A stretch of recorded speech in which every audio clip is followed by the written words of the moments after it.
Magandang hapon po guys. Andito tayo sa ating mga pag-uusapang barya ng Pilipinas. 25 centimo coins. Nagsimula po ito noong 1995 hanggang 2017 po. Nakikita nyo po yung aking mga nakakapsul po na 25 centimo. Unang-una po, first time natin mag video po, at magandang hapon po sa mga numismatic dyan. Shout out ko naman pala yung mga kolektor natin dyan na parati natin pinanunood, sina Money Collector, Waray Coins, Fever Coinage Video, Christopher Segovia po, Coins TV, at Saudi Boy TV, Usapang Barya PH, Salapi TV. Yun lang po, sisimulan po natin ang ating pagdidiscuss ng ating mga barya. Meron po tayo rito barya po, nakalagay na po sa capsule, pulos mga maganda, parang mga ginto. Kumbaga ano ito sa atin ay sinasabi nila na ito po ay sa Tagalog po ay mga dilaw na tanso. Ayan po, nakikita nyo po ba? Year 2017 po, napaka almost brilliant uncirculated po ito. Isa, ayan, titignan po natin, baliktad. Ayan po, 2017 pa rin po, puros 2017 pa rin po ito. Itong isang set na ito. Mayroon din ho tayong 2016. Ayan po, nakapila po sa harap.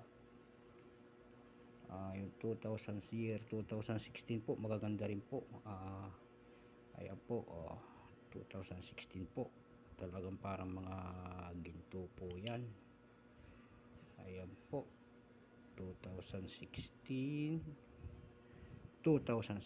pa rin. Ayan po, masyadong maano sa ilaw, kakasilaw, pero year 2016 po. Ayan po, meron naman tayong 2015. Ito po ay 2015. Ayan po, para pong ginto. Isa, 2015 again, dalawa, 2015, tatlo, at 2014 po ito. Ito po ay 2016, naghalo-halo na. Ito po ay 2014, yung isang hilera nito. Ayan po, 15 pala, 2015. Ayan po, 14.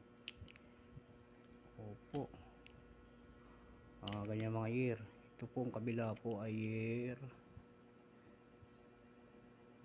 hindi natin maano, 2013. Meron ho tayong coins na parati kung iba po yung kulay.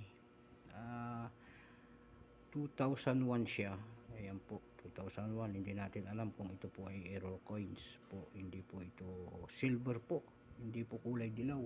Kaso nga lang, hindi siya namamagnet. Ayan po. Tingnan mo yan po. Oo. Wala po. Hindi po siya namamagnet. Pero sabi ni napanood ko dati, yung kay Kanimei 09, na mayroon din siya 1996 yata, na ganito rin na silver.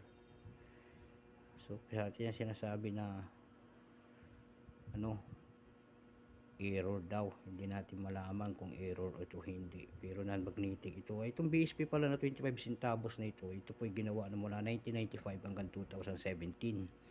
May NGC po na ginawa din po, yung kulay parang silver po, na mula 2017 hanggang 2019. Pero ang hard to find naman doon yung ay 2017 po yung ginawa doon. Yun po yung hard to find na tinatawag nila.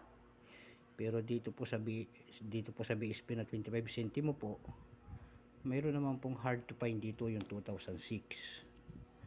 Opo. Pero mayroon po na po tayong nabuo pong set. Magmula 1995 po. 1995, 1, 96. Ipakita ko po sa inyo. 97, 98. Wala tayo 97 kasi hindi ko po mahanap. Pero meron po ako yun. 1998 po. Tignan nyo po. 1998. 1999 po. 1999. Ito po ay 2000. Ayan po. Magmula 1995 hanggang 2003 po nito ay non-magnetic po. Pero mayroong ginawa ng Bangko Sentral po na 2003 na magnetic din po. So nandito po 2001 po non-magnetic pa rin po yan, hindi po na ano sa magnet po, kahit na ano natin sa magnet po yan. Opo, hindi po siya na ano sa magnet. Ilayo-layo natin ng konti at medyo nasisilaw tayo. Ayan po. 2002. Ayan po, 2002. Ayan, kita nyo na po. Hindi nyo makita at medyo maano ang ilaw natin yan. 2002. 2003, non-magnetic po. Hindi po ito namamagnet. Ayan po. Ayan po, hindi siya namamagnet. 2003, pero mayroon din po na tayong 2003 na magnetic po. Ayan po, 2003 din po yan. Ayan, 2003. Ayan po, ayan, 2003. Ito yung magnetin natin. Ayan po, dumikit po. Dumikit po siya sa magnet. Pero ayon sa ating pagsusuri, mga kapatid, mga kabarya, mga ano natin, mga kolektor sa buong Pilipinas, Luzon, Visayas, Mindanao. Sabi ng ating mga napapanood natin sa mga YouTube, sa mga FB group, katulad ng mga ito po 2003 na magnetic po, ito po daw ay may presyo. Opo, may presyo na po ito. Kaso nga lang hindi naman daw po ito kalakihan na hindi katulad ng 2006 po na hard to find. Ayun po ay wala pa tayo po. Yun ang ating kulang. Hard to find po. 2003. Ayan po. 2004. Ito malabo. 2004 po. 2004. Ayan po. 2004. 2005. Ito po naman po ay semi hard to find po. Ibig sabihin po, mababa lang ang minted nito. Parati kong pinapanood po doon kasi bago lang tayong collector po at parati naman tayo nanonood sa mga YouTube channel. Doon po sa mga pinalalabas nila po na ito po ay semi hard to find po. Ibig sabihin po, may presyo na po pero maliit lang po. Hindi po kalakihan. Guys, ito po 2005. Dapo naman tayo. Yung 2006 po, wala ho tayo. Kasi hard to find po yun. Baka sakaling mayroon silang makita kayo dyan na 2006 po, willing naman tayong bilhin po. PM na lang po sa ating FB page ng Facebook po. Samuel Soriano po.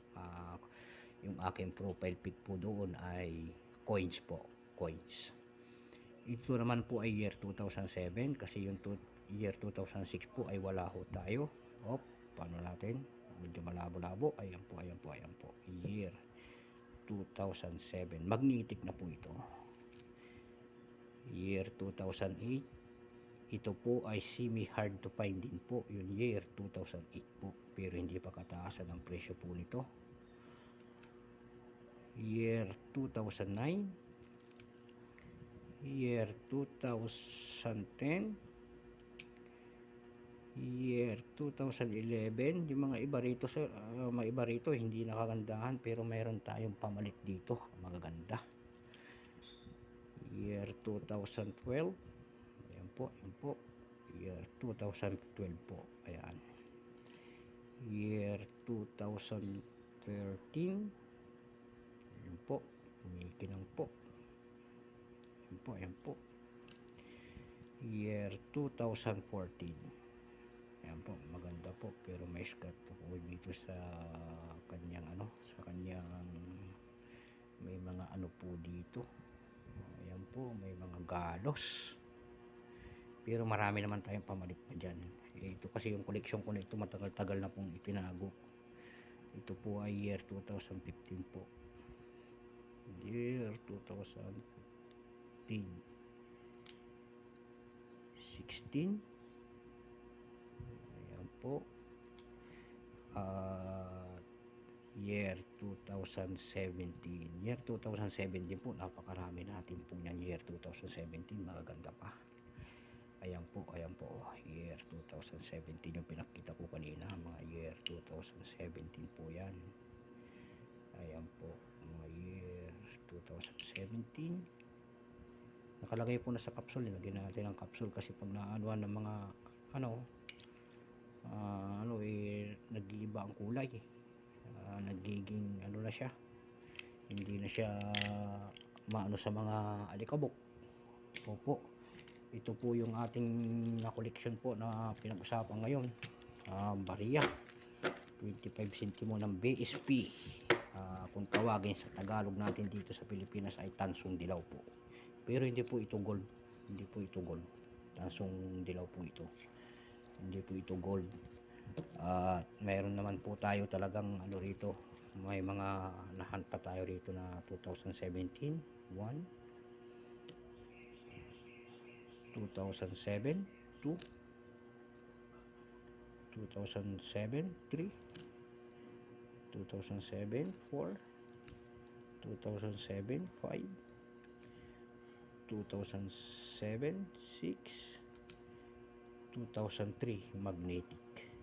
Ito po, namamagnet po yan. Ayan po, namamagnet po siya. Opo, namamagnet po. Ayan po, namagnet po. Magnetic po, magnetic 25, magnetic po, 25 centimo. 1, 2, and then 3. Ayan po. Ayan po. Meron pa tayong nasa coins album pala, pero yung iba rito hindi naman kagandahan na. Ayan po, ang year 1996 po inalagay natin sa album. Ito po ang NGC po. Ito po ang kulay dilaw po, NGC po yan. Yan po ay 2019 upper mint mark. Dalawa kasing yan, ginawa ng Bangko Sentral, isang high mint mark at saka upper mint mark. Ito po ay mahirap din hanapin, katulad ng 2017. Sa dami ko po ng 25 NGC po, yung mga tindahan dito sa amin, halos naikot na natin. So hindi tayo pinalad na makakita ng year 2017. Pero marami rin naman nakikita natin sa mga online na mayroon nga talagang 2017 na ginawa. Pero pinakamaraming ginawa nito yung 2018. Opo, ang dami po. Sa dami ko nito. Kaso nga lang yung maganda lang ang mga kinuha ko. Tsaka yung mga inalunas, pinakilo na yung mga iba. Katulad ng mga dilaw na ito, pinakilo na. Inalo na sa mga kilo-kilo. Kaya medyo kumunti na sila kasi nga pinili ko na yung mga medyo nakikita pa yung year. Opo, nakikita po ng year po. Unang-una, hindi na natin po tatagalan yung ating vlog at sana doon sa ating mga kolektor po natin dyan, mga veterano po, veterano katulad nila Tatay Manny Collector, Waray Coins TV, Paper Coinage po. Magandang hapon po sa mga natin. Cheryl Bato po, Saudi TV Vlog. Saudi TV Vlog po, kanina ko lang nakita po, pinanood ko yung kanyang mga YouTube channel. Nung ko na matibay ito si Saudi Boy TV. At usapang barya PH, marami natutulungan niya sa Lapi TV, RDC Coins, dyan Diyan tayo magbebenta. Marami tayo, pwede kayo makabenta ng mga coins niyo diyan kung may mga hard to find kayo, kasi nga sila ay nag-indicate po na bibili. Talagang sigurado po na bibili ho naman nila yung mga coins ninyo. Katulad ng mga error coins, off center na tinatawag nila. Mga minsan yung 10 piso na NGC, nagkakaano po, sinatawag nila na dalawang tao minsan. Oo, hindi pa nga tayo nakakakita sa paghunting natin. Sa susunod po, sa paghunting ko po, sa susunod na pagbablog ko po, ay ibablog natin yung mga napulot po natin na koleksyon na iba. Kasi maghahunt po tayo ulit. Kasi nga, bago lang tayo sa pag-ano ng mga koleksyon na ito. So, inumpisahan ho natin ito. Nakabenta naman tayo noon. At kaso nga lang, salamat po sa aking bumili ng coins ko noon nung tayo may emergency. Nag-meet up po kami. Taga ano lang po yun, taga San Pedro po. Talagang boss, mabuhay ka. At sana yung pagdating ng araw ay makabili rin ako sa iyo ng mga coins.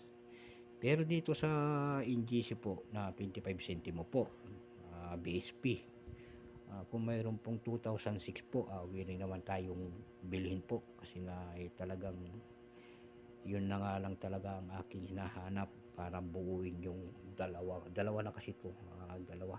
So marami na tayong para makabuo po na isang set sana. At hanggang dito na lamang po, at maraming salamat po. At dapat follow nyo po ako doon sa ating may Kami 09 po. Talagang napakatikas nating yan, numismatic, napakagaling. Oo, talagang veterano si Tatay Manny Collector po. Talagang Christopher Segovia po, magaling din po yan. Mick Kenny po yan, taga Kapampangan po. Talagang tayo naman ay hanggang dito na lamang po. Sa susunod po nating pagbablog po, at maraming salamat po. Mabuhay yung mga kolektor.